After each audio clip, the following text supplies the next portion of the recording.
hanya karena sang rektor takut pada pikiran. Masa manusia takut pada pikiran?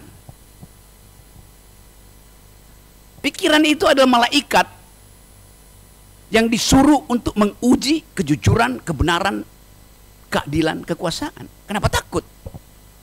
Berarti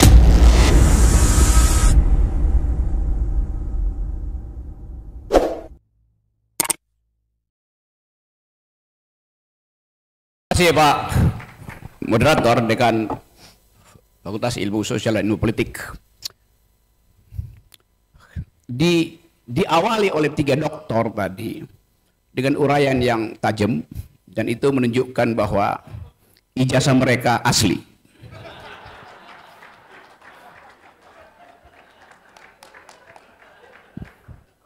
Hal yang menarik, kalau saya ada di Makassar, saya orang Sulawesi di Manado, dan kita share bersama laut yang sama. Kita dihubungkan oleh laut yang sama, bahkan oleh ikan yang sama itu. Dan mereka yang makan ikan pasti otaknya melampaui mereka yang hanya bisa menghafal nama-nama ikan. Saya balik pada tema kita, kampus dan republik. Istilah republik itu datang dari penggalan kata res publica. Res artinya bahasa Inggrisnya thing, hal-hal. Publik artinya umum.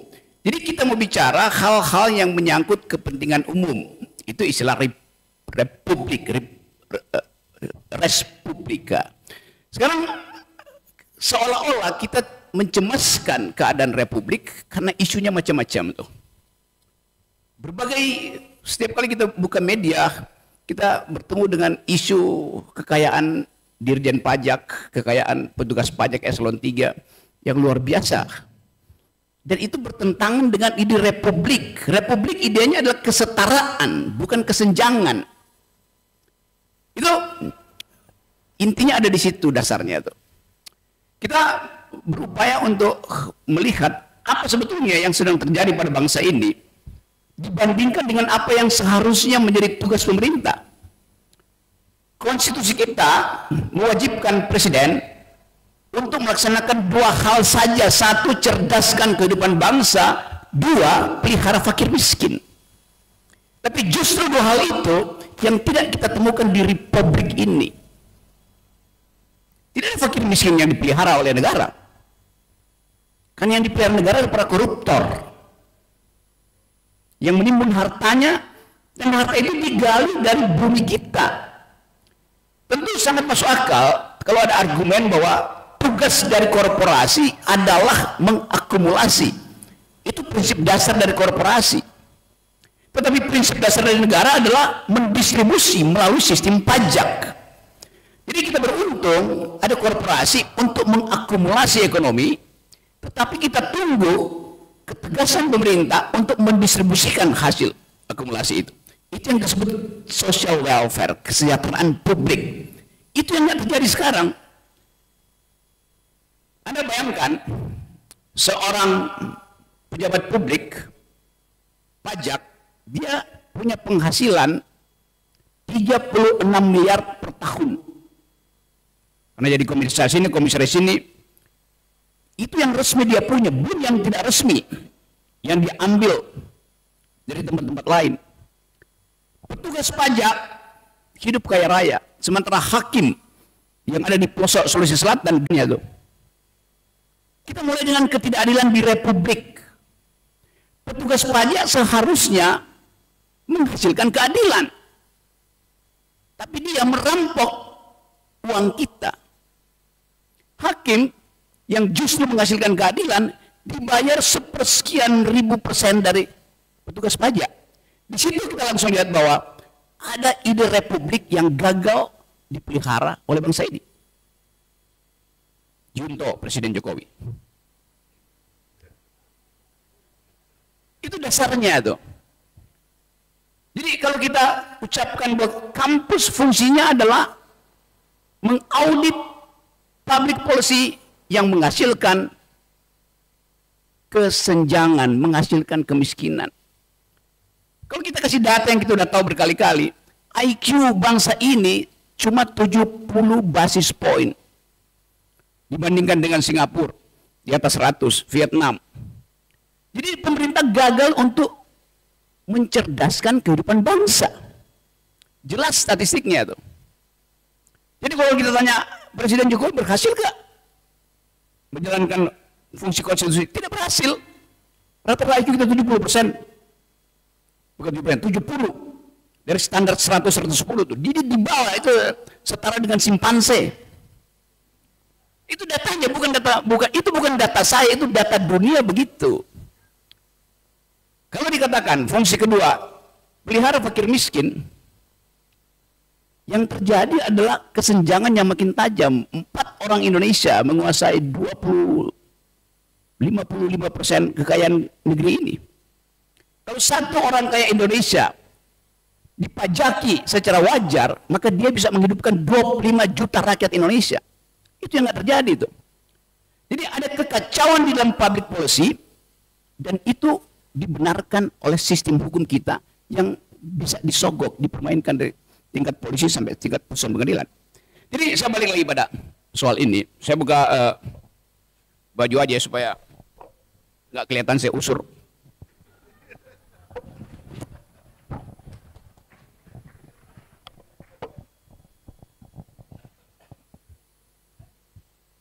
Kalau kita lihat sekarang, kita bicara dulu soal kampus. Apa fungsi kampus? Fungsi kampus adalah melakukan riset dalam soal-soal yang memungkinkan kita membaca masa depan itu.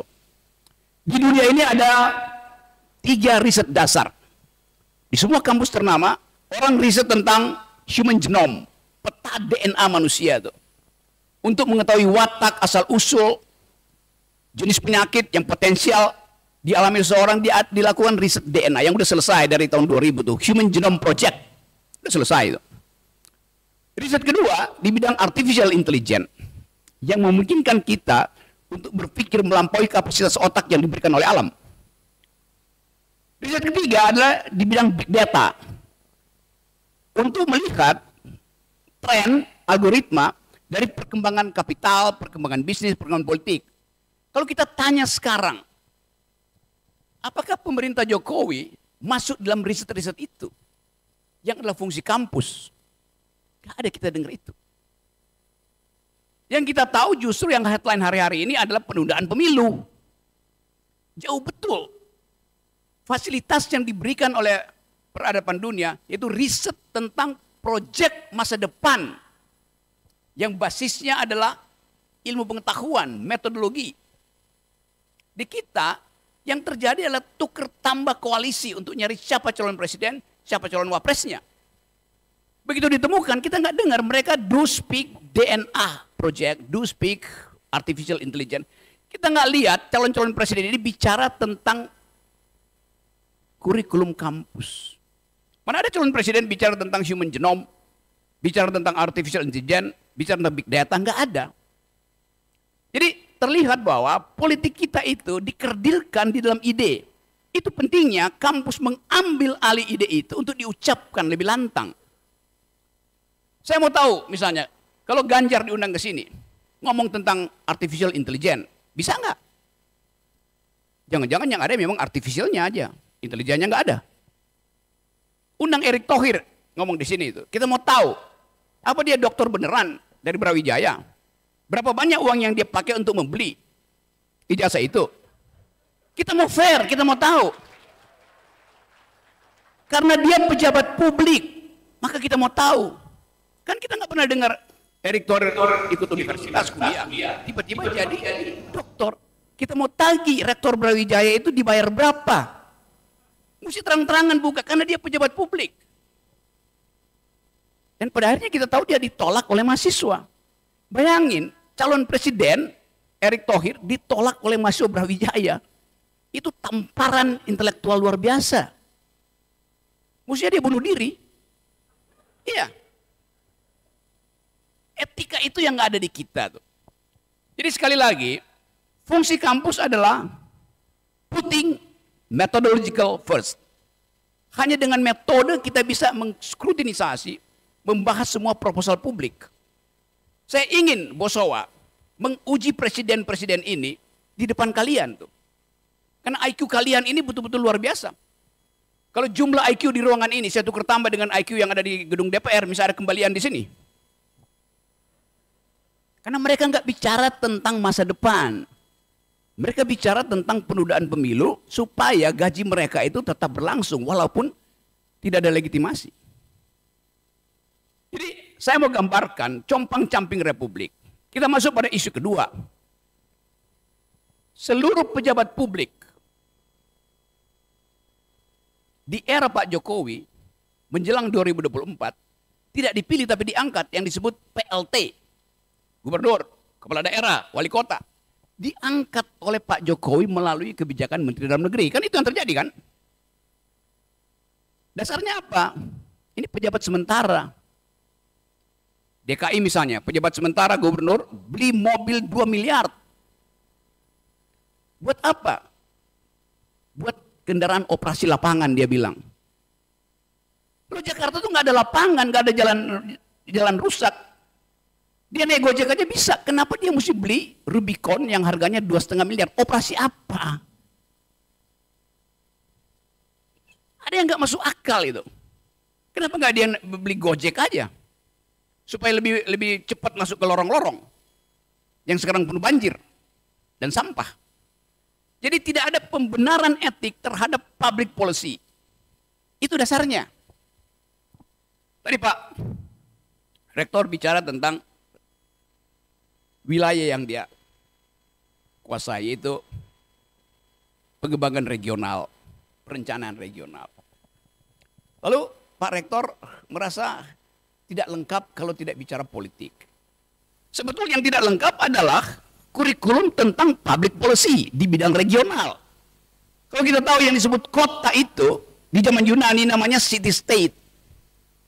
Di situ politik diutamakan.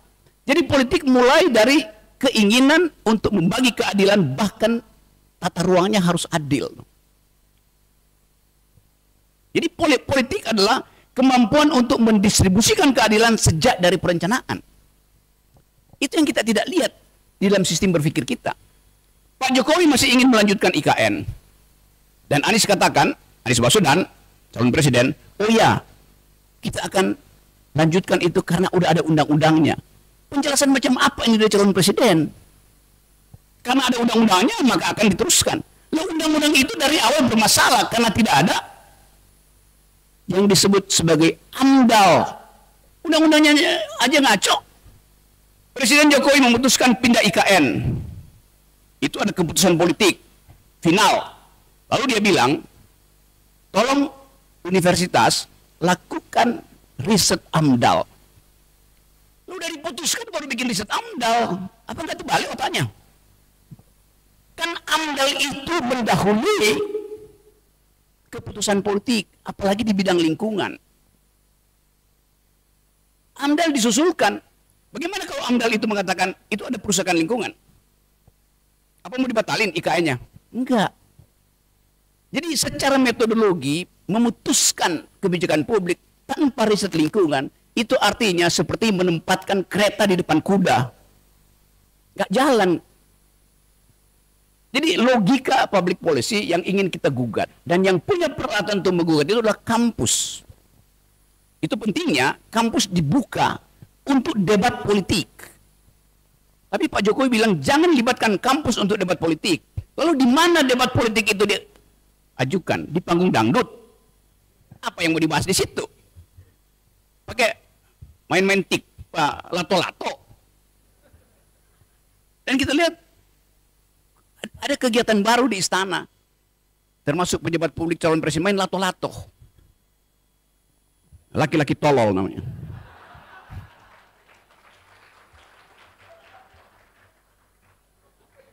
Coba saya bandingkan misalnya keadaan dunia dan tradisi riset di Indonesia.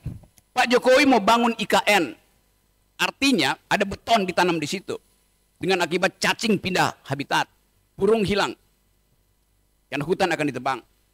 Padahal dunia lagi berupaya menjadikan ekonomi itu diasuh melalui environmental ethics. Bulan Januari yang lalu di Davos, tempat seluruh kapital dunia bertemu dengan pimpinan negara-negara maju, memutuskan bahwa era ini adalah era untuk menghormati lingkungan. Semua jenis korporasi yang tidak ramah lingkungan tidak akan dimasuki oleh investor dunia. Dan itu yang menerangkan kenapa Elon Musk bikin kantor di Malaysia bukan di Indonesia. Sementara Pak Jokowi datang ke pabrik Elon Musk, bujuk beliau, Elon masuk ke Indonesia lah. Elon bilang iya, tapi ternyata dia berhenti di Kuala Lumpur, bikin kantor di situ, sambil ngeledek Indonesia tuh. Karena ada ketidakpastian hukum di Indonesia, ada perusahaan lingkungan di Indonesia.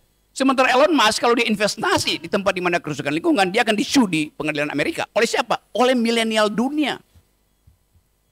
Yang menganggap bahwa masa depan milenial dunia, masa depan kalian ditentukan oleh kesehatan lingkungan.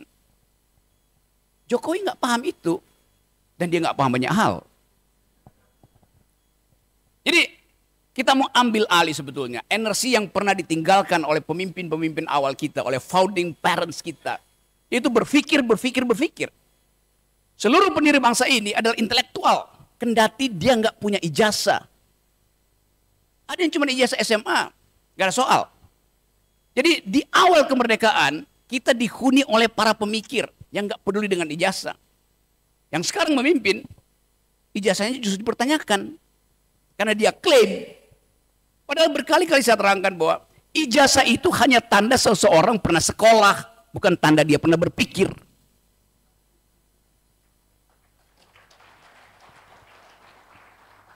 Tapi yang terjadi sekarang, semua pejabat ingin jadi doktor honoris causa, nyogok universitas. Bayangin, rektor macam apa di Brawijaya atau di tempat lain yang mau menerima sogokan untuk sekedar menandatangani doktor honoris causa itu. Apa pentingnya?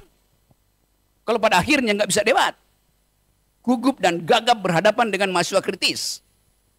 Jadi teman-teman semua, saya percaya bahwa dari Bosowa kita bisa hidupkan kembali tradisi berpikir kritis.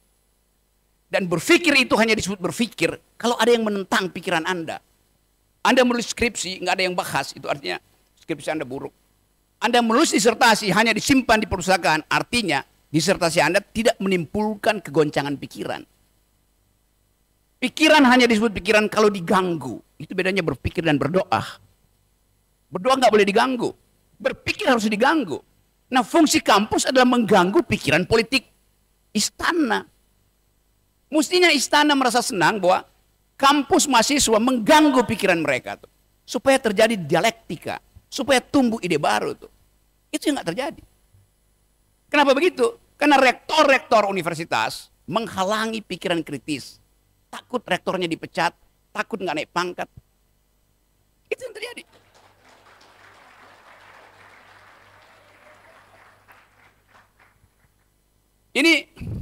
Ini pertama kali sejak setahun ini saya diundang oleh universitas dan saya boleh bicara. Selama ini nggak boleh, Rocky Gerung nggak boleh bicara tuh. BEM berusaha, di ujungnya tinggal 2 hari. Terakhir saya diundang di Universitas Mataram. Saya udah sampai di situ. Panitia bilang, rektor melarang Pak Rocky. Ya oke, nggak apa-apa. Apa saya nggak boleh bicara di situ? Karena Pak Rocky politis akan bicara. Saya bilang saya akademis, saya pasti bicara dengan metodologi itu. Tapi rektor Universitas Mataram nggak percaya, maka dibatalkan acara itu. Lalu mahasiswa pindahkan ruang kuliah di ketinggian 2000 meter di Gunung Rinjani. Saya naik gunung di situ, kasih kuliah, mahasiswanya ikut. Belakangan saya tahu bahwa sehari sebelumnya rektor justru mengadakan kuliah umum yang pembicaranya adalah sekjen PDIP itu. Apa nggak sinting tuh? Saya 15 tahun mengajar, sampai sekarang saya mengajar di banyak universitas tuh. Hanya karena sang rektor takut pada pikiran.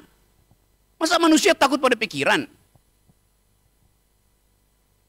Pikiran itu adalah malaikat yang disuruh untuk menguji kejujuran, kebenaran, keadilan, kekuasaan. Kenapa takut? Berarti ada persembunyian kejahatan di situ. Hal yang sama, kita tiba-tiba ngeri melihat bahwa ada debat panjang tentang penundaan pemilu. Lalu muncul isu bahwa sebuah partai menggugat dan diputuskan bahwa pemilu mesti ditunda. Mereka yang belajar hukum tahu bahwa itu ultra vires, melampaui kewenangan putusan itu. Tapi nanti akan jadi heboh, akan jadi panjang perdebatannya tuh. Karena KPU akan banding, pakar-pakar hukum tata negara akan disewa untuk bikin talk show supaya ribut. Begitu ribut, presiden akan bilang, karena kalian ribut, maka saya tunda pemilu, saya keluarin perpu. Karena memang motifnya adalah menunda pemilu dari awal. Dan setiap penundaan di dalamnya ada perencanaan kejahatan. Ya. Jadi teman-teman, kita balik lagi pada tema kita. Fungsi kampus adalah mengawal kebijakan publik. Dan itu bisa berlangsung di ruang kuliah maupun di jalan raya. Itu cuma momentum aja tuh. Kekacauan-kekacauan ini memang mesti diselesaikan. Kalau enggak, kita enggak punya kesempatan untuk menghirup udara kebebasan berpikir selama 2,5 tahun ke depan. Karena akan ada penundaan, dan penundaan itu paralel dengan pengangkatan PLT-PLT selama 2,5 tahun ke depan. Bayangin, gubernur diangkat tanpa dipilih rakyat, bupati diangkat tanpa dipilih rakyat, wali kota sama. Berapa lama? 2 minggu oke. Itu namanya pejabat sementara. Ini 2,5 tahun diangkat tanpa legitimasi. 2,5 tahun itu separuh tahun pemilu. Jadi apa tugas PLT itu? Tugas PLT ada bawa BLT, bujuk rakyat untuk percaya bahwa penundaan pemilu tidak akan membuat dapur mereka tidak berasap. Padahal yang mesti kita bikin berasap adalah pikiran demokratis. Jadi perencanaan kejahatan itu betul-betul sempurna. Siapa yang bisa tahu itu? Ya dunia akademis. Dan ucapkan itu sebagai protes. Nah, sekali lagi, nanti ada tanya jawab mungkin. Tapi saya mau ringkas aja bahwa kita hendak melihat pertarungan antara kampus dan kekuasaan. Itu temanya tuh.